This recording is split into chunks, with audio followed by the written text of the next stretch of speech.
Hi hello అండి, అందరికీ నమస్కారం అండి. ఫ్రెండ్స్, మన వీడియోలోనే టాపిక్ వచ్చేసి కాంట్రాక్ట్ ఉద్యోగులకు సంబంధించి మరొక ముఖ్యమైన అప్డేట్ అయితే రావడం జరిగిందండి.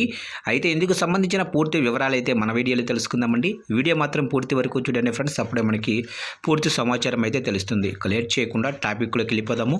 ఇక కూటమి ప్రభుత్వం అధికారంలోకి వచ్చి 2 ఏళ్ళు అవుతున్న విద్యుత్ కాంట్రాక్ట్ కార్మికుల సమస్యలు పరిష్కారానికి నోచలేదని, పీఆర్సీ ఇచ్చే సందర్భంలో కాంట్రాక్టు కార్మికులకు అన్యాయం జరుగుతోందని United electricity contract workers union రాష్ట్ర ఆర్గనైజింగ్ సెక్రటరీ ముజఫర్ అహ్మద్ అన్నారు.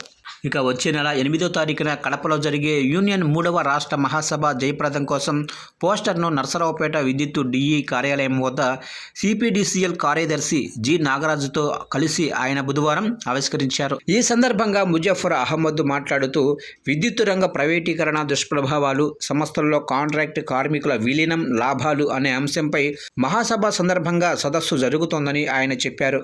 యూనియన్ జిల్లా అధ్యక్ష ప్రధాన కార్యదర్శులు బి రాజశేఖర్ మాట్లాడుతూ, కాంట్రాక్ట్ అవుట్సోర్సింగ్, పీస్ రేట్ రకరకాల పేర్లతో పనిచేస్తున్న కార్మికులను సంస్థల్లో విలీనం చేసి రెగ్యులరైజ్ చేయాలని, కనీస వేతనం 46,000 ఇవ్వాలని, రిటైర్డ్ బెనిఫిట్ 10 లక్షలు, పరిమితి లేని హెల్త్ కార్డులు, 1 కోటి బీమా అమలు చేయాలని కోరారు.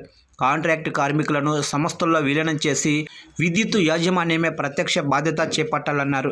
కార్యక్రమంలో చంద్రశేఖర్ రెడ్డి, శ్రీకాంత్, మురళీకృష్ణ, నజీర్, శివశంకర్ రెడ్డి, సిఐటియు నాయకులు డి శివకుమారి, సీలర్ మసూద్ పాల్గొన్నారు.